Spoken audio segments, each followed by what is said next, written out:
Bienvenidos, esto es Fuera de la Caja. Yo soy Macario Esquetino y le agradezco mucho que me escuche en esta revisión de lo ocurrido en la semana que terminó el día de mi cumpleaños, el 9 de febrero, domingo.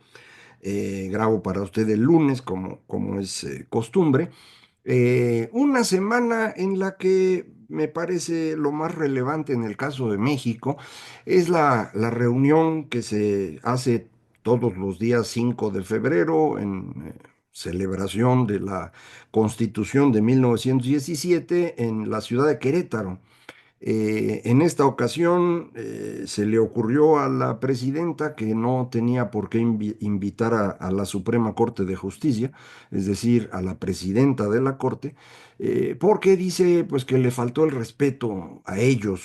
Me imagino que se refiere a aquella ocasión en la que la presidenta de la Corte, recién llegada a ese puesto, no se puso de pie cuando llegó López Obrador. Eh, Esto aparentemente fue un gran insulto para el personaje en cuestión, ya sabe usted, profundamente narcisista, iluminado, Mesías, y pues que no se levantara la presidenta debe haberlo molestado muchísimo. A partir de ahí vino el ataque directo al Poder Judicial, que en este momento se ha convertido en una pachanga espantosa. No han podido ni siquiera cumplir con lo que ellos mismos escribieron en la Constitución que han destruido para llevar a cabo la elección de jueces, magistrados y ministros, a pesar de que le pusieron ahí que la Constitución tenía que interpretarse literalmente para que nadie pueda hacer una cosa que ellos no quieran, pues resultó que ellos no pudieron hacer lo que habían escrito, acabaron haciendo un margallate. Eh, Hay en este momento todavía un recurso que está en la Suprema Corte de Justicia, en una ponencia del ministro Gutiérrez Ortiz Mena, en donde pues está descalificando lo que ha hecho el Tribunal Electoral y obligaría a que pues tuviera que o reponerse el procedimiento o de plano suspender todo. Vamos a ver en qué acaba. La verdad es que así como van, esto va a resultar en algo inmanejable. La mayoría de los candidatos que han ido pasando estas cosas y que se supone van a estar en las boletas electorales corresponden a gente cercana a Morena y muchos de ellos específicamente al señor Saldívar. ¿Se acuerda usted de ese personaje que fue presidente de la Corte, que intentó reelegirse como tal, viendo la derrota que tuvo López Obrador en 2021, mejor se echó para atrás? López Obrador, al contrario, se echó para adelante y por eso logró lo de 2024 a costa de la crisis fiscal que enfrentamos, del desastre político que tiene México hoy, pero lo logró, era su objetivo, el poder, como usted sabe. Saldívar es más así ratonero, ¿no? Se echó para atrás, pero empezó a actuar de una manera, digamos, sesgada para ir obteniendo espacios, mantenerse cercano a López Obrador y después a la señora Sheinbaum, buscando, no sé si la fiscalía o una especie de ministro de justicia, pero lo que está haciendo ahora es colocar a su gente en esta elección de jueces, magistrados y ministros para tener el control, digamos, desde bastidores. Vamos a ver en qué acaba esto, pero el debilitamiento del Poder Judicial es un hecho absoluto. La inutilidad de la Constitución como referencia también lo es. Y esto significa que en los hechos, lo que tenemos hoy en México no es propiamente hablando un régimen ya constituido, un régimen político, pero sí la destrucción del régimen anterior. Como sabe usted, dejamos de ser una democracia. La elección de 2024 no fue democrática, como hemos dicho muchas veces, y después de eso vino el golpe de Estado. El golpe de Estado consiste en el abuso en la interpretación de la ley, amparados por los tres ministros venales, perdón, magistrados venales del Tribunal Electoral, la presidenta Soto, creo que se apellida, y los dos Felipes, que son los que pues autorizaron que se inventara una sobrerepresentación por encima de lo que la Constitución permitía, para con eso tener una mayoría calificada amplísima en Cámara de Diputados. Recuerde que la coalición de Morena y aliados obtuvo 54% de los votos en la elección para diputados y sin embargo tiene 75% de las curules. Esa sobrerepresentación absurda pues es producto de estos personajes, es un golpe de Estado. En el Senado no podían lograrlo, entonces apelaron al chantaje, a la corrupción franca para comprar a algunos legisladores, pues más bien cobardes, y alcanzaron con ello también mayoría calificada. Y con base en eso hicieron sus cambios constitucionales para destruir el Poder Judicial. Eso es un golpe de Estado. Ahora bien, el régimen no han podido consolidarlo. Efectivamente, tienen todo el poder en sus manos, necesitan que pase este proceso del Poder Judicial para entonces que pudiéramos empezar a hablar de una especie de nuevo régimen. Por el momento esto no está todavía configurado por completo. Para lograrlo, como sabe usted, destruyeron por completo a la oposición.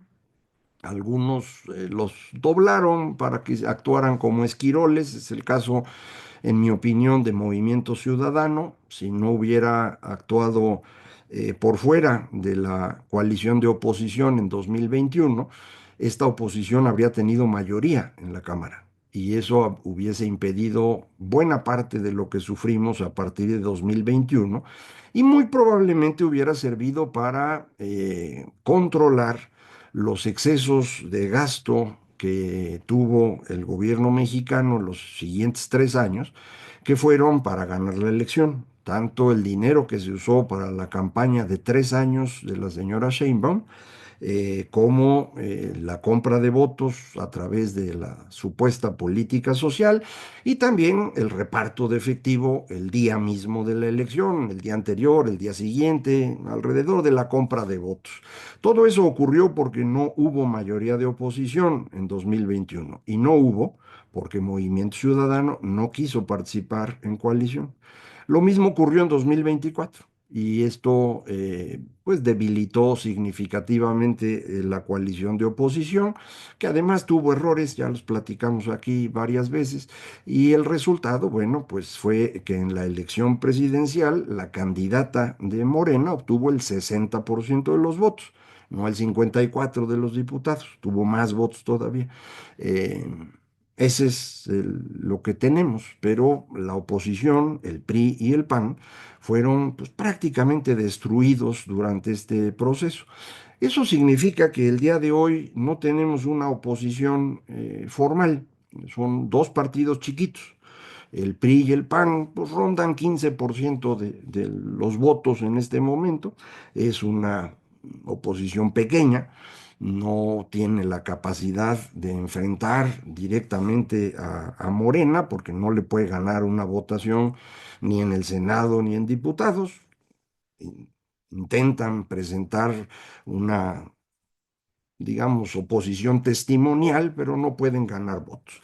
Esto, al debilitar a la oposición, implica pues que uno tiene un desierto en el cual realmente solo existen Morena y aliados. Y eso pues nos llevaría a una especie de recuperación del viejo PRI. Así era el viejo PRI, ¿se acuerda? Era un gran partido que tenía una oposición testimonial muy chiquita, que no podía ganar mucho, nunca ganaba una votación, y así funcionó. Pero esa organización, el viejo PRI, era una cosa construida desde el poder para administrar las elecciones y mantener ese poder. Era un partido muy incluyente, a todo mundo le buscaba un espacio. Realmente se necesitaba ser muy de oposición para que el PRI no te comprara. Eh, Compraron a la mayoría de las personas por muchísimos años. Eran además una organización pues muy disciplinada, en donde el poder estaba concentrado en la presidencia, no en la persona, sino en la presidencia, como el mecanismo de, digamos, negociación, de ajuste entre los distintos grupos de interés. El presidente tenía la última palabra y esto permitía que las cosas funcionaran. Podía incluso decidir a su sucesor después de consultar con todo mundo, y en ese momento acababa su poder. Es decir, la forma como funcionó. Eh, Tuvieron gobiernos en general competentes para lo que tenían que hacer. Eh, la corrupción fue siempre una característica del régimen, así es como incluían a las personas, así es como resolvían los conflictos. Es una visión patrimonialista del Estado que en México tiene una historia larga. Entonces eso era el PRI. Morena no es así. Morena no es incluyente. Son profundamente excluyentes, nomás ellos. No son disciplinados. Traen ya varios conflictos. Se notaron ahora en el tema de la elección de los jueces, sigue los pleitos. No se deciden a subordinarse a la presidenta, ellos prefieren hablar con el de Tabasco a través de su eh, secretario particular de toda la vida, que hoy es senador y es el que entiendo, pues tiene el WhatsApp con el que se comunica y va dando instrucciones a todo mundo. Se apellida Esquer, Alejandro Esquer se llama. Eh, y finalmente, bueno, competentes no son, eso ya lo hemos visto. Algunas de las personas que me hacen favor de ver esto son personas que no les gusta lo que digo. No sé por qué lo ven, pero no les gusta. Entonces alguien me dijo, pues sí, usted dice que son eh, excluyentes, indisciplinados e incompetentes, pero van ganando. Son dos cosas distintas, ¿no? ¿Por qué tienen todo el poder en este momento? Porque usaron los recursos del gobierno, o sea, de nosotros, para comprar votos a su favor. Eso es profundamente antidemocrático. Y además porque dieron un golpe de Estado. Eh, Construir un régimen no se hace nada más así. Destruir el anterior, sí, eso ya lo lograron, no hay duda. Construir el nuevo no puede ocurrir con esas tres características que le menciono. No, no veo cómo. No hay manera de estabilizarse. Ellos piensan que pues ya llegaron y no se van a ir nunca. Eh, Hay dos razones por las cuales podrían venirse abajo. Una es una crisis económica profunda que convenza a los mexicanos de que los engañaron. Eso ya pasó en México, fue la gran crisis de 1982, que duró prácticamente 3 años y que obligó a una transformación al interior del mismo sistema, que fue la apertura primero económica y después política, que nos permitió 25 años de democracia. Entonces, eso ya pasó. La segunda razón es una ruptura al interior de esta coalición que hoy es triunfante debido a disputas, rupturas, fracturas, etcétera, ¿no? También ocurrió eso, acuérdense, en 1986, producto de esta crisis económica que le comento, de la necesidad de transformar al Estado para sobrevivir, pues un fragmento se separó del viejo PRI, se llevó al viejo PRI, los echeverristas, que fueron los que hicieron el PRD después y que eventualmente terminaron en este movimiento de Morena. Entonces, esas son las dos características, dos condiciones, creo yo, bajo las cuales podría venirse abajo la coalición que hoy gobierna. Las dos las veían muy remotas, ¿no? Yo también las veía remotas, ¿no? Estamos en una situación económica ahorita pues, complicadona porque se agotó todo el dinero del gobierno, la iniciativa privada dejó de invertir muchísimo a partir de la cancelación del aeropuerto, de la contrarreforma energética que se hizo en varias partes. Entonces, ha bajado la inversión, es muy difícil así mantener el crecimiento y por eso estamos ya he dicho, en una recesión. Pero esa recesión pues, no tiene nada de grave, son cosas que ocurren y en este momento, pues las peores estimaciones que hay es que en este año la economía no crecería nada. Hay algunos que creen que puede haber crecimiento negativo, es decir, una contracción durante este año, pero del orden de medio punto, 1%, una cosa normal, digamos, nada grave. Esto puede volverse grave si, debido a la compra de votos que no pueden suspender, porque por eso están en el poder, no logran controlar el crecimiento de la deuda. La deuda del gobierno mexicano superó el 51% del PIB en diciembre. Es un número que todavía está manejable. El límite para las calificadoras es que esa deuda llegue al 55-60%. Eh, México recauda poco y por eso ese es el límite. Otros países que recaudan más pueden superar el 100% del PIB en su deuda y no les pasa nada. Nosotros no podemos. El límite está entre 55 y 60. Si la economía mexicana no crece y el gobierno no puede tener más ingresos, pero tienen que seguir pagando a sus votantes porque ese fue su compromiso, pues eso se va a complicar, va a crecer la deuda y nos puede poner en una situación grave. Si las calificadoras llegaran a quitarle a México el grado de inversión, entonces habría la crisis económica profunda. Si no, yo no veo en este momento alguna razón para ello. ¿Pueden quitar esta calificación las empresas calificadoras? Pues sí pueden, insisto, cuando lleguemos a estos niveles de deuda que comento, pero eso puede acelerarse por la presión que está generando el señor Trump. Está con lo de los aranceles, sí, aranceles, ¿no? Hoy está el tema de que va a ser aranceles, pero nomás a acero y aluminio. A ver qué otra cosa le ocurre. Acuérdese que esto lo usa él como mecanismo de negociación, no le importa mucho, pero pues aquí puede tener un efecto. La otra cosa en donde la situación puede complicarse para Morena es la ruptura interna. Y ahí es donde el asunto de Trump puede ser más serio, porque él está ya comprometido con su gente a el tema de enfrentar a los cárteles, que ya declaró organizaciones terroristas extranjeras y ya veía yo hace un momento de Ariel Mutsasus un tuit donde decía que CNN afirma que van varias decenas de vuelos de en los Estados Unidos para medir el territorio mexicano y conseguir información.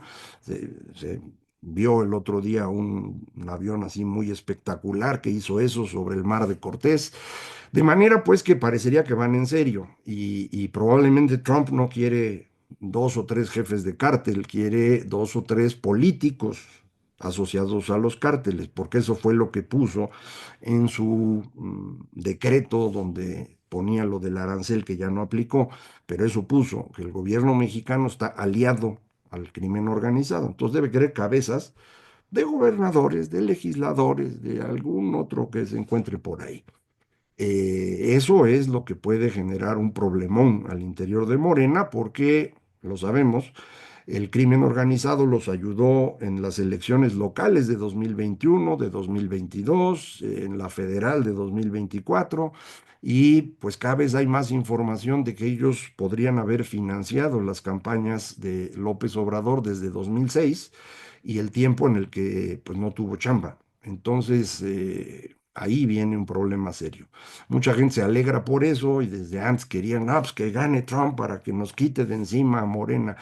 No, no es así de sencillo, ¿eh?